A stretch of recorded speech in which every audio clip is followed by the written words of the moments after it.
네, 오늘 우리가 읽은 본문은 두 개의 단락으로 나눌 수 있습니다. 첫째는 예수님에 대한 세례 요한의 증거입니다. 두 번째는 세례 요한의 제자들이 예수님께로 나아가는 장면을 이야기해 주고 있습니다. 첫 번째 단락인 세례 요한의 증거는 그리스도를 바라본 세례 요한의 모습입니다. 세례 요한은 예수님을 증거하고 또 증언하는 장면을 말씀을 통해 우리에게 알려주고 있습니다. 여러분, 이 증언하는 삶이라고 한다면 무엇을 증언하는 것일까요? 바로 예수 그리스도를 증언하는 것입니다. 저와 여러분이 증언해야 될 것이 바로 예수 그리스도라는 것입니다. 우리는 이미 그 답을 알고 있습니다. 그리고 그 답을 아는 채로 우리의 삶 가운데 그리스도를 증언하며 나아가야 합니다. 그렇다면 우리가 증언해야 될 예수님은 어떤 분이셨을까요? 오늘 본문의 세례 요한이 이야기하는 예수님은 결코 위대하고 엄청난 그런 모습은 아니었습니다. 오늘 본문 전에만 보아도 요한은 그 시체를 명확하게 알지 못했습니다. 이것은 오늘 본문 중에서도 드러나고 있습니다. 31절과 33절을 보시면 자신도 그를 알지 못하였다라고 이야기하는 장면이 나옵니다. 그러니까 세례 요한도 명확하게 예수님은 누구였고 또 어떠한 존재로 나타날지 잘 알지 못했다라고 이야기하고 있는 것입니다. 그리고 그는 종교 지도자들과 그 이야기를 주고받으면서 메시아에 대해서 설명하면서 메시아에 대한 어떤 실체의 모습보다 자신이 예수님이 오기 전 어떠한 역할을 해야 될지를 설명해 주고 있는 장면이 오늘 본문 이전의 말씀입니다.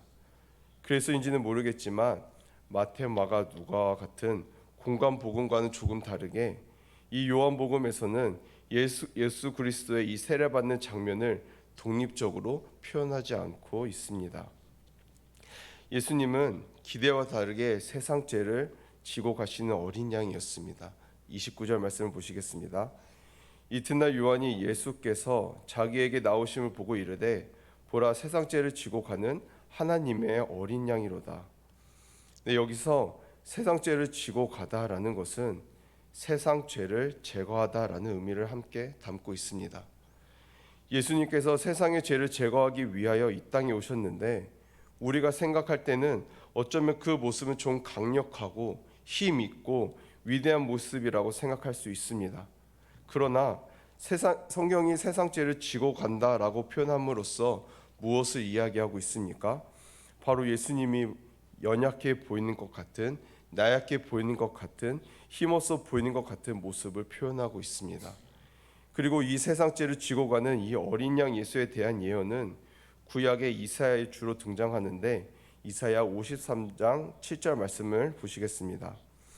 그가 곤욕을 당하여 괴로울 때에도 그의 입을 열지 아니하였으며 마치 도수장을 끌려가는 어린 양과 털 깎는 자 앞에서 잠잠한 양같이 그의 입을 열지 아니하였도다.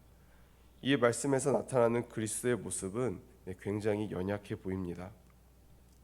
그가 도살장을 끌려가는 것 같으면서도 뭔가 곤욕을 당하고 괴로움에도 불구하고 그 입을 닫고 있다라고 말하고 있습니다. 무언가 위대하고 무언가 대단한 모습의 사람을 내세우면 모를까 세례요한은 이렇게 연약하고 곧 죽으러 가는 이 어린 양의 모습과 같은 그리스도를 전하기 위하여 이 땅에 왔다라고 지금 본인을 이야기하고 있습니다. 여러분, 우리도 그렇지 않습니까? 친구나 다른 사람과 대화할 때 내가 보기에 세상적으로 대단해 보이고 뭔가 위대해 보이고 커 보이는 것들은 쉽게 자랑할 수 있을지 모르지만 반대로 연약해 보이고 나약해 보이는 것들은 자랑하기란 쉽지 않습니다. 세례 요한도 어쩌면 그러지 않았을까 생각합니다. 그러나 세례 요한은 아주 담담하게 자신이 전해야 될 것을 분명하게 전하고 있습니다. 31절 말씀을 보시겠습니다. 나도 그를 알지 못하였으나 내가 와서 물로 세례를 베푸는 것은 그를 이스라엘에 나타내려 함이라 하니라. 요한이 이 세례 베푸는 일을 하는 이유를 명확하게 설명해 주고 있습니다. 바로 그를 이스라엘에 나타내려 한다라는 것입니다. 그가 나타내려 하려고 하는 그는 바로 예수 그리스도입니다. 근데 여기서 나타내려 한다. 이것이 어떤 의미를 가지고 있냐면 드러내다, 분명하게 나타내 보인다는 의미를 담고 있습니다. 여기엔 좀 더 적극적인 행위가 들어가 있습니다. 그래서 세례 요한은 이렇게 강조하면서 무엇을 드러내고자 했냐면 바로 예수 그리스도를 드러내고자 했다라는 것입니다. 그리고 덧붙여서 세례 요한은 자신의 사역이 얼마나 중대한 것이고 얼마나 필연적인 것을 지금 표현하고 있는 것입니다. 네, 자 그렇다면 이렇게 연약해 보이는 세상 죄를 지고 가는 어린 양 같은 그런 모습에 이를 증거해야 되는 세례 요한은 어떻게 담대하게 그를 증거할 수 있었을까요? 33절에서 34절 말씀을 보시겠습니다. 나도 그를 알지 못하였으나 나를 보내어 물로 세례를 베풀라 하신 그 이가 나에게 말씀하시되 성령이 내려서 누구에게든지 머무는 것을 보거든 그가 곧 성령으로 세례를 베푸는 이인 줄 알라 하셨기에 내가 보고 그가 하나님의 아들이심을 증언하였노라 하니라. 세례 요한과 예수님은 친척 관계였습니다. 누가복음 10장 36절에도 나타나 있습니다. 그들이 친척 관계였음에도 불구하고 그가 메시아인 것을 알지 못하였던 것 같습니다. 그래서 분명히 그를 알지 못하였으나 라고 이야기하고 있습니다. 그러면 세례 요한이 예수님을 증거할 수 있었던 이유는 무엇이었을까요? 바로 하나님의 말씀을 듣고 그 말씀에 순종함으로 예수 그리스도를 증거할 수 있었던 것입니다. 33절에서 말씀하셨듯이 하나님이 자신에게 말씀하셨기 때문에 그 말씀을 따라 그리스도를 증거한 것입니다. 여러분, 하나님이 말씀하셨기 때문에 우리는 증언하는 삶을 살아갈 수 있는 것입니다. 요한은 자신이 전해야 될 그분의 실체가 보일 때나 보이지 않을 때나 동일하게 그분을 전하였습니다. 그리고 그분만을 높이는 장면은 우리는 보았고 들었습니다. 그 이유가 무엇입니까? 바로 33절 말씀처럼 자기를 보내신 이가 말씀하셨기 때문이다 라는 것입니다. 우리의 모습도 이 말씀과 같기를 바랍니다. 우리도 처음에는 예수님이 어떤 분인지 잘 몰랐습니다. 그러나 성령님께서 저와 여러분 마음 가운데 예수 그리스도를 알게 하시고 믿게 하시고 나타내 주심으로 추운 새벽 이 자리에 나와 예배하고 또 기도하며 하루를 시작하는 것 아닙니까? 우리를 불러주신 주님께서 하시는 그 말씀에 귀 기울이는 것, 그것이 바로 증언하는 삶을 살아가는 첫 발걸음입니다. 증언하는 삶을 살아가기 위하여 우리는 하나님의 말씀을 듣는 훈련이 되어야 합니다. 우리가 복음을 전하려면 알아야 합니다. 그리고 확신이 있어야 합니다. 그러기 위해서 저와 여러분이 하나님의 말씀 앞에 좀 더 집중하고 하나님의 말씀 앞에 좀 더 가까이 나아가야 합니다. 하나님의 말씀으로만 우리가 그리스도를 알 수 있기 때문입니다.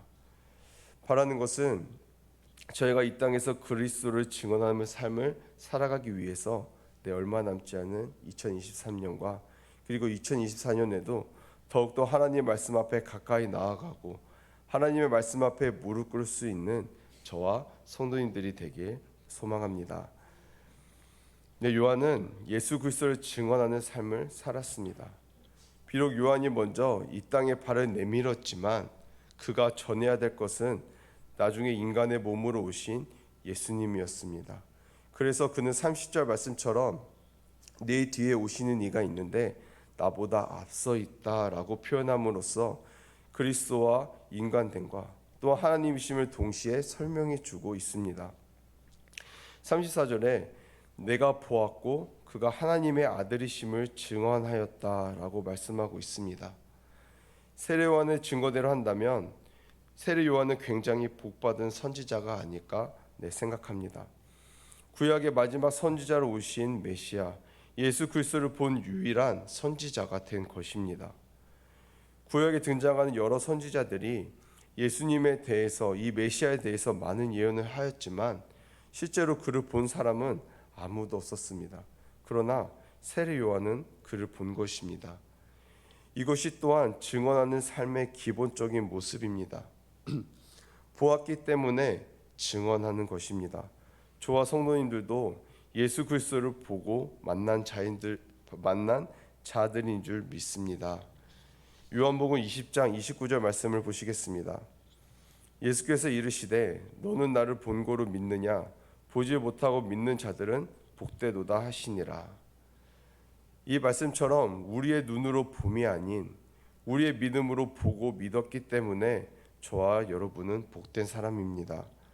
그렇게 예수를 본 저와 여러분이 해야 될 바로 그 다음은 증언하는 삶이라는 것입니다. 우리가 증언해야 될 것이 무엇일까요?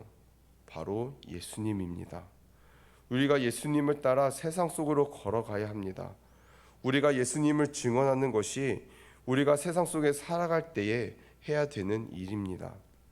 그렇다면 우리의 의가 드러나야 될까요? 아니면 드러내면 안 될까요? 우리의 의가 아닌 그리스도의 의만 드러나고 나타나야 됩니다. 내가 얼마큼 하였다, 내가 이만큼 하였다 하는 것이 아니라 모든 것이 하나님으로부터, 모든 것이 그리스도부터 이루어졌다라고 하며 그리스도를 높일 수 있는 저와 성도님들이 되길 소망합니다. 우리가 전해야 될 것은 오직 예수님입니다. 요한이 그랬던 것처럼 철저하게 자신은 없고 오직 예수님만 드러내고 전해야 됩니다. 비록 그가 세상죄를 지고 가는 어린 양 같은 아주 연약한 모습에 그 모양을 가지고 있다 할지라도 우리는 분명하고 확신 있게 그리고 책임지는 마음으로 예수님을 전해야 합니다. 요한은 예수님의 이 땅에서의 사명을 분명하게 알고 있었습니다. 그가 화려함으로 이 땅에 오신 것이 아니라 세상 죄를 지고 가야 될 쓸쓸한 어린 양으로 오셨다는 사실을 너무나도 잘 알고 있었습니다. 그럼에도 그는 그리스도를 전하였고 심지어 그의 제자들까지도 그리스도께로 나아가는 것을 막지 않았습니다. 인간된 심정으로 자신이 참 오랜 시간 동안 함께 배우고 함께 보내며 키웠던 제자들을 다른 누군가에게 보낸다는 것은 참 쉽지 않았을 것입니다. 그럼에도 불구하고 마땅히 예수 그리스도가 높아져야 됐기에 그들을 보낸 것입니다. 세상의 사람들은 어쩌면 그 이스라엘을 구원해 줄 수 있는 아주 강력하고 위대한 사람을 구했을 것입니다. 이것은 오늘날도 다르지 않습니다. 세상의 사람들은 우리에게 말합니다. 너희가 믿는 그 예수님은 누구이기에 그렇게 열심히 믿고 따르느냐? 그리고 그가 도대체 무엇을 해주기에 믿느냐라고 묻습니다. 우리는 어떻게 대답할 수 있을까요? 우리가 할 수 있는 것은 우리 안에 계신 예수님이 우리의 마음을 다스리시고 우리의 마음을 붙드시기 때문입니다. 35절 이하에 요한의 제자들이 예수님께로 가는 것을 보면서도 기꺼이 인정할 수밖에 없었던 것은 요한은 자신의 사명이 무엇인지 분명하게 깨닫고 있었고 겸손한 마음을 가지고 있었기 때문입니다. 어디에도 자신의 의를 드러내지 않았고 오직 그리스도만을 드러낸 것입니다. 그렇게 그리스도를 전하는 그 모습 속에 한 가지 우리가 마지막으로 살펴보고 내 말씀을 마무리하겠습니다. 39절 말씀입니다. 제자들이 예수님께 찾아갑니다. 그리고 예수님께서 제자들에게 말합니다. 예수께서 이르시되 와서 보라라고 말씀하십니다. 여기서 와서 보라라는 이 말씀에는 오라 그러면 너희가 보게 될 것이다라는 의미를 담고 있습니다. 그러니까 예수님께로 나아오면 그가 보게 하실 것이다라는 것을 말씀하고 있는 것입니다. 우리의 역할은 거기까지입니다.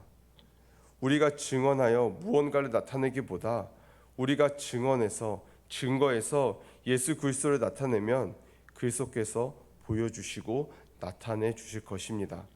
그러므로 저와 성도님들이 겸손하게 그리스도를 전하고 나아가는 그 역할을 잘 감당할 수 있기를 소망합니다.